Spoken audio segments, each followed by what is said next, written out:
Jar था, सुकून था, सब्र था। सब्र लिखने और पढ़ने का, खत अपनों के और अपनों के लिए। सब्र शायद सब कुछ बेहतर बना देता है, नहीं ना कुछ?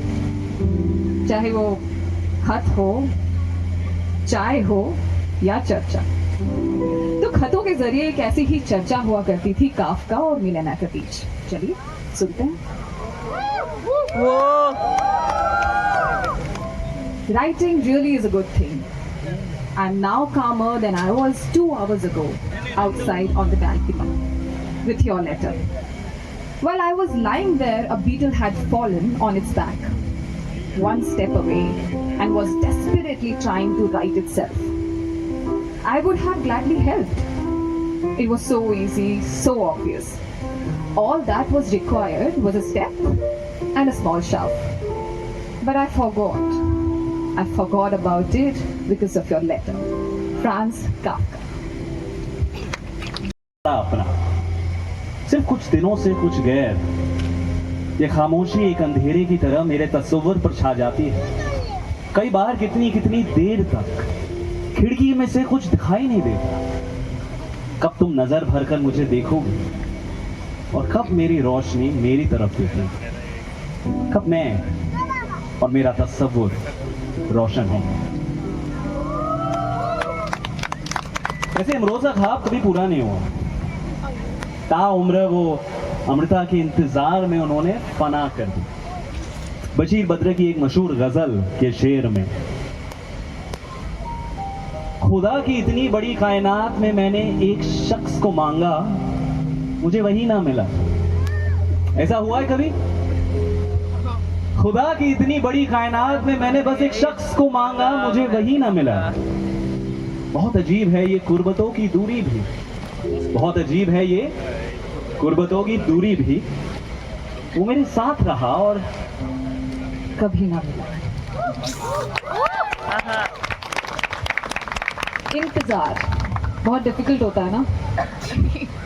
इमरोज ने बेशक अपनी उम्र अमृता के नाम कर दी हो उसके इंतजार में, लेकिन अमृता ने भी उससे वादा किया था कि वो उसे जरूर मिलेगी, फिर मिलेगी अगली उम्र में।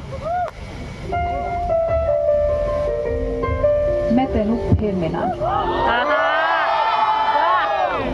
किथे किस तरह पता नहीं, शायद तेरे तखयुल दी चिणक बनकर तेरे कैनवस दे उतरांगे, या खौरे तेरे कैनवस दे उत्ते एक रहस्यमयी लकीर बन के खामोश तुझे तकदीर रवांगी। मैं तेनू फिर मिलांगी किथे किस तरह पता नहीं, पर तेनू फिर जरूर मिलांगी। रखूं दिल नवाजी की, ना तुम मेरी तरफ देखो गलत अंदाज नजरों से, न मेरे दिल की धड़कन लड़खड़ाए मेरी बातों से, न जाहिर हो तुम्हारी कश्मकश का राज नजरों से। तुम्हें भी कोई उलझन रोकती होगी पेशकदमी से। मुझे भी लोग कहते हैं कि ये जलवे पर आए हैं, मेरे हमराह की रुसवाइयां हैं मेरे माजी की, तुम्हारे साथ भी गुजरी वो रातों के साए हैं। तारुफ रोग हो जाए तो उसे भूल जाना बेहतर, ताल्लुक बोझ बन जाए तो उसको तोड़ना अच्छा। वो अफसाना जिसे अंजाम तक लाना ना हो मुमकिन, उसे एक खूबसूरत मोड़ देकर छोड़ना अच्छा। मोहब्बत कमाल होती है जिनका मोहब्बत की तरह लिखाई दी सबकी आई थिंक सबके मुकद्दर में नहीं होती। लिखाई एक नीमत है, एक वरदान है जो कुछ ही लोगों को मिलती है, चंद लोगों को मिलती है। और इसी के बारे में लिखी है राइनर मरिया रिल्के ने अपनी कहानी, अपनी poet letter to a young poet. Akanksha, जब मैंने ये पहली बार पढ़ा मुझे लगा ये सिर्फ एक खत नहीं है, ये इज अ लॉट मोर। जीवन का सारांश है इसमें अगर हम समझना चाहें। सो या may be let's try this. Paris, Paris, February 17th, 1903. My dear sir, Your letter only reached me a few days ago. I want to thank you for your great and kind confidence. You ask whether your verses are good. You asked me. You asked others before. You send them to magazines, you compare them with other poems, and you are disturbed when certain editors reject your efforts. Now, since you have allowed me to advise you, I beg you to give up all of that. You're looking outward, and that above all, you should not do now. Nobody can counsel and help you. Nobody. There is only one single way. Go into yourself. I shall repeat. Go into yourself. Search for the reason that bids you to write. Acknowledge to yourself whether you would have to die if it were denied you to write. This, above all, ask yourself in the stillest hour of your night, must I write? Must I write? Delve into yourself for a deep answer. And if this should be affirmative, if you may meet this earnest question with a strong and simple, I must, then build your life according to this necessity, your life. Your life, even into its most indifferent and slightest hour, must be a sign of this urge and a testimony to it. Then draw near to nature. Then try, like some first human being, to say what you see and experience and love and lose. Do not write love poems. They are most difficult. Seek those which your own everyday life offers you. Describe your sorrows and desires, passing thoughts and the belief in some sort of beauty.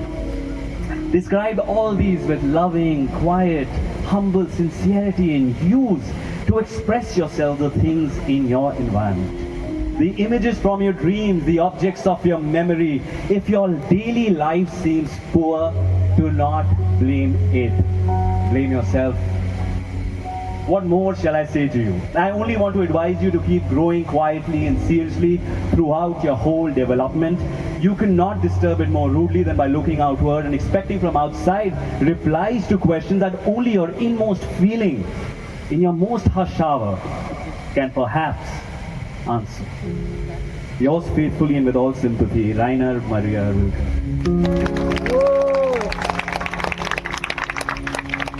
ताली तो सबने happy after a mild attack of blue period lasting over a few days. It must be the weather. It is more like spring than summer. Yesterday we had a change. The prison gateway was festooned with lights, red, blue, green, and 4 loudspeakers blared forth radio programs in cracked discordant voices. In the morning, I woke up with a strange happiness in my heart, and I wrote a poem, which I enclose.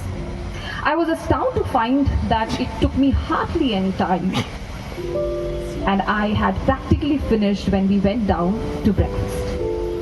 I'm still feeling rather intoxicated with it, and I'm beginning to fear that perhaps someday I might end up as a poet after all. वो नज़्म जो शायद फैज़ ने Hyderabad central jail से 1952 में अलीस के नाम लिखी होगी, तो शायद यही रही होगी. दिल से पहम ख्याल आता है, इतनी शीरी है जिंदगी इस पल, जुल्म का जहर घोलने वाले कामरा हो सकेंगे आज न कल. जलवा गवाहे विसाल की शमें वो बुझा भी चुके अगर तो क्या, चांद को गुल करो तो हम जाने.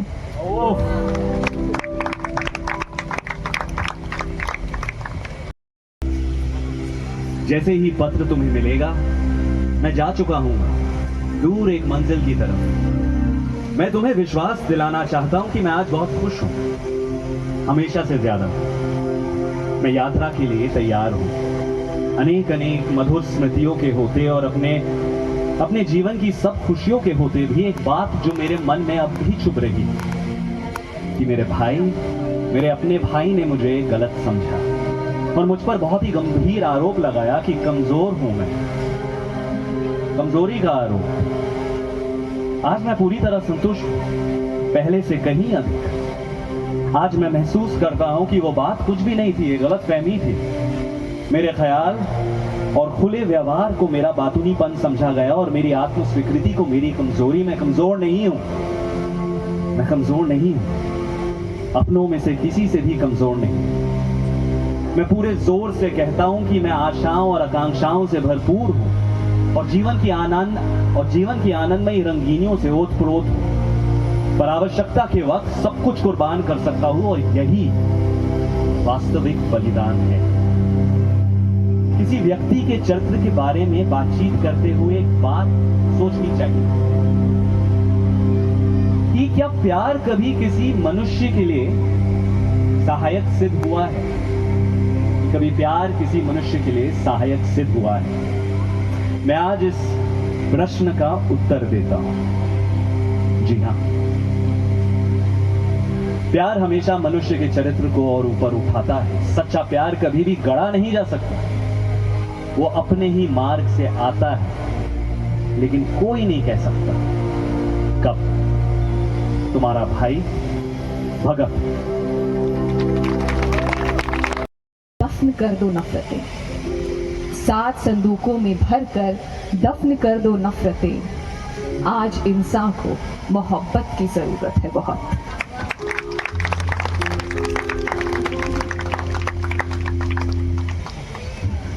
यंग गाजा से। If I must die, you must live. To tell my story, to sell my things, to buy a piece of cloth, make it white with a long tail, so that a child somewhere in Gaza, while looking heaven in the eye, awaiting his dad who left in a blaze and bid no one farewell, not even to his flesh, not even to himself, sees the kite you made, flying up above and thinks for a moment an angel is there bringing back love.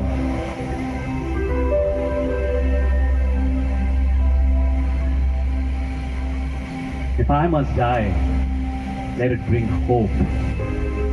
Let it be a tale. Let it be a tale.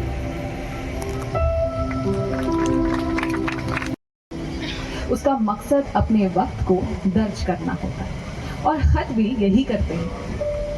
उनमें सिर्फ लफ्ज नहीं होते, उनमें एक पूरे दौर की तस्वीर होती है। हमारी हिस्ट्री, सिविक्स, ज्योग्राफी होती है। ये बेहद ज़रूरी है कि हम उसे बचाएं, उन्हें लिखने की रवायत को बचाएं। अब अगर आप पूछेंगे कि क्यों, तो उसका जवाब है बद्री नारायण की लिखी ये कविता। प्रेत आएगा किताब से ले जाएगा प्रेम पत्र, गिद्ध उसे पहाड़ पर नोच नोच खाएगा। चोर आएगा तो प्रेम पत्र ही चुराएगा, जुआरी प्रेम पत्र ही दाव लगाएगा। ऋषि आएंगे तो दान में मांगेंगे प्रेम पत्र, बारिश आएगी तो प्रेम पत्र ही गलाएगी। आग आएगी तो जलाएगी प्रेम पत्र, बंदिशें प्रेम पत्र पर ही लगाई जाएंगी। सांप आएगा तो डसेगा प्रेम पत्र, झिंगुर आएंगे तो चाटेंगे प्रेम पत्र, कीड़े प्रेम पत्र ही काटेंगे। प्रलय के दिनों में सप्त ऋषि मछली और मनु सब वेद बचाएंगे, कोई नहीं बचाएगा प्रेम पत्र। कोई रोम बचाएगा, कोई मदीना, कोई चांदी, कोई सोना। मैं निपट अकेला कैसे बचाऊंगा प्रेम पत्र, तुम्हारा प्रेम पत्र। प्रेम पत्र।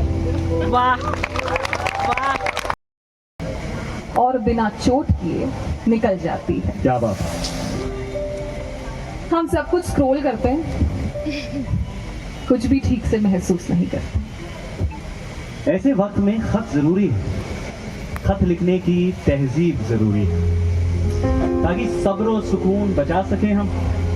बची रहे आदत किसी एहसास को महसूस करने की, किसी एहसास पर रुकने की, और बची रहे रूहानियत इंतजार की। तो लिखते रहिए, बढ़ते रहिए और पढ़ते रहिए। आहा। लिखे जो खत तुझे, I want all of you to sing with me, okay? लिखे जो खत तुझे, वो तेरी याद में हजारों रंग के नजारे बन गए। सवेरा जब हुआ तो फूल बन गए, जो रात आई तो सितारे बन गए। लिखे जो खत तुझे